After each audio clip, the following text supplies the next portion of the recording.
Hello friends, स्वागत है आप सभी का जी के ट्रैक यूट्यूब चैनल में।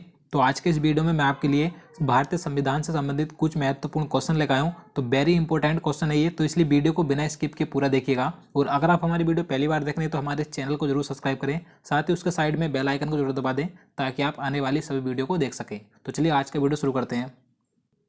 तो यहाँ पर हमारा आज का पहला क्वेश्चन है, वित्त आयोग का गठन कौन करता है। देखिए, जितने भी क्वेश्चन मैं आपके लिए इस वीडियो में लेकर आया हूँ, अगर आपको उनमें से किसी का भी आंसर पता है तो हमें कमेंट में बता सकते हैं। राइट आंसर ऑप्शन डी हो जाएगा, राष्ट्रपति। आपको याद रखना है, राष्ट्रपति के द्वारा 5 वर्षों के लिए वित्त आयोग का गठन किया जाता है। और अगर हम बात करें कि किस अनुच्छेद में प्रावधान किया गया है वित्त आयोग के गठन का, तो आपको याद रखना है अनुच्छेद 280 में वित्त आयोग के गठन का प्रावधान किया गया है। देखिए, मैं आपको इसके बारे में कुछ और पॉइंट बता देता हूँ। 14वें वित्त आयोग के अध्यक्ष जो हैं वाई रेड्डी हैं, तो आपको याद रखना है इनका कार्यकाल 2020 तक रहेगा। 1 अप्रैल 2020 के बाद 15वें वित्त आयोग के जो अध्यक्ष बनाया गया है एन के सिंह को बनाया गया है। तो आपको ये दोनों जरूर याद रखने हैं क्योंकि आपसे एग्जाम में पूछे जा सकते हैं। 14वें वित्त आयोग के अध्यक्ष वाई रेड्डी और 15वें वित्त आयोग के अध्यक्ष एन के सिंह हैं। तो चलिए नेक्स्ट क्वेश्चन देखते हैं। प्रथम वित्त आयोग का गठन कब किया गया था। Right answer option B, 1951। आपको याद रखना है प्रथम वित्त आयोग का गठन किया गया था 1951 में। इसके अध्यक्ष के.सी. नियोगी थे। तो आपको ये इनका नाम याद रखना है। प्रथम अध्यक्ष कौन थे वित्त आयोग के? के.सी. नियोगी। तो चलिए आगे देखते हैं। क्वेश्चन नंबर 3 है, उच्चतम न्यायालय के मुख्य न्यायाधीश की सेवानिवृत्ति आयु कितनी है। राइट आंसर ऑप्शन ए, 65 वर्ष। आपको याद रखना है उच्चतम न्यायालय यानी कि सुप्रीम कोर्ट के मुख्य न्यायाधीश की जो रिटायरमेंट होने की आयु रखी गई है 65 वर्ष रखी गई है। और अगर हम बात करें हाई कोर्ट की यानी कि उच्च न्यायालय की 62 वर्ष है। तो आपको ये दोनों याद रखना है। और देखिए, मैं आपको बता दूं, जो उच्चतम न्यायालय के मुख्य न्यायाधीश होता है या अन्य न्यायाधीश होते हैं उनकी न्यूनतम आयु नहीं रखी गई है। भारतीय संविधान में इसका उल्लेख नहीं है कि न्यायाधीश बनने के लिए न्यूनतम आयु कितनी होनी चाहिए। सिर्फ उसके लिए शर्तें होनी चाहिए कि वह भारत का नागरिक हो या वह किसी उच्च न्यायालय में न्यूनतम 5 वर्षों तक न्यायाधीश रहा हो या किसी उच्च न्यायालय या विभिन्न न्यायालयों में 10 वर्ष तक अधिवक्ता रहा हो। तो उसके लिए शर्तें होनी चाहिए। तो चलिए आप समझ गए होंगे। नेक्स्ट क्वेश्चन देखते हैं। सर्वोच्च न्यायालय के प्रथम मुख्य न्यायाधीश कौन थे। सही आंसर ऑप्शन सी हो जाएगा, हीरालाल जे कानिया। आपको याद रखना है ये सर्वोच्च न्यायालय के प्रथम मुख्य न्यायाधीश थे। और अगर हम बात करें सर्वोच्च न्यायालय की प्रथम मुख्य महिला न्यायाधीश कौन थी, तो आपको याद रखना है एम.एस. फातिमा बीबी। ये सर्वोच्च न्यायालय की प्रथम महिला मुख्य न्यायाधीश थीं। और देखिए, जो इस समय पर 46वें मुख्य न्यायाधीश आप सभी को पता होगा रंजन गोगोई हैं। तो ये आपको याद रखना है। तो चलिए आगे देखते हैं। क्वेश्चन नंबर 5 है, सर्वोच्च न्यायालय के न्यायाधीशों के वेतन और भत्ते किस पर भारित होते हैं। राइट आंसर ऑप्शन सी, भारत की संचित निधि। आपको याद रखना है सर्वोच्च न्यायालय के सभी न्यायाधीशों के वेतन और भत्ते भारत की संचित निधि से दिए जाते हैं। और देखिए, भारतीय संविधान में संचित निधि का उल्लेख अनुच्छेद 266 में किया गया है। तो आपको ये अनुच्छेद जरूर याद रखना है, अनुच्छेद 266। तो चलिए नेक्स्ट क्वेश्चन देखते हैं। उच्चतम न्यायालय में अधिकतम कितने न्यायाधीश हो सकते हैं। Right answer option B, 31। आपको याद रखना है सुप्रीम कोर्ट में अधिकतम न्यायाधीशों की संख्या 31 हो सकती है, जिसमें कि 30 अन्य न्यायाधीश होते हैं और 1 प्लस मुख्य न्यायाधीश होता है। तो मुख्य न्यायाधीश आप सभी को पता है वर्तमान में कौन है, रंजन गोगोई है। मैं आपको बता चुका हूँ। तो चलिए नेक्स्ट क्वेश्चन देखते हैं। अनुच्छेद 143 के अनुसार उच्चतम न्यायालय से परामर्श कौन मांग सकता है। राइट आंसर ऑप्शन ए, राष्ट्रपति। देखिए, आपको याद रखना है राष्ट्रपति अनुच्छेद 143 के अनुसार उच्चतम न्यायालय से परामर्श मांग सकता है। तो ये क्वेश्चन कई बार एग्जाम में पूछा जाता है, तो आपको ये जरूर याद रखना है। तो चलिए अगला क्वेश्चन देखते हैं। क्वेश्चन नंबर 8 है, भारतीय संविधान का व्याख्याकार और संरक्षक कौन होता है। सही आंसर ऑप्शन डी, सर्वोच्च न्यायालय यानी कि सुप्रीम कोर्ट भारतीय संविधान का व्याख्याकार और संरक्षक होता है। तो आपको याद रखना है। तो चलिए आगे देखते हैं। भारत के राष्ट्रपति और उपराष्ट्रपति दोनों का पद खाली हो तो कार्य कौन करेगा।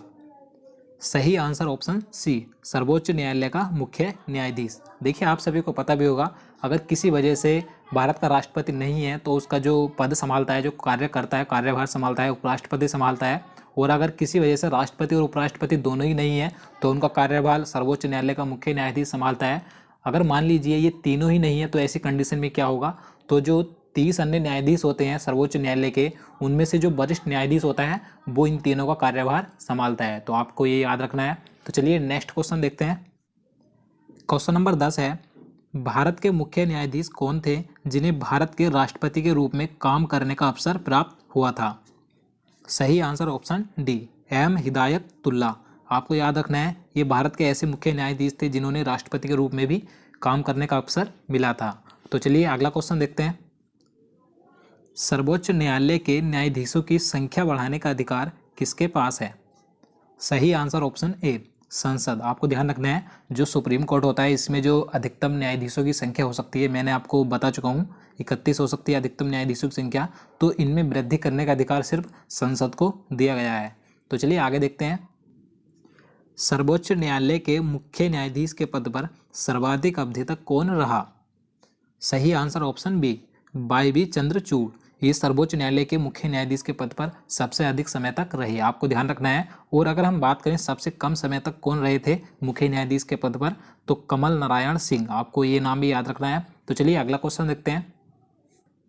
क्वेश्चन नंबर 13 है, सेवानिवृत्ति के पश्चात सर्वोच्च न्यायालय के न्यायाधीश कहाँ पर वकालत कर सकते हैं?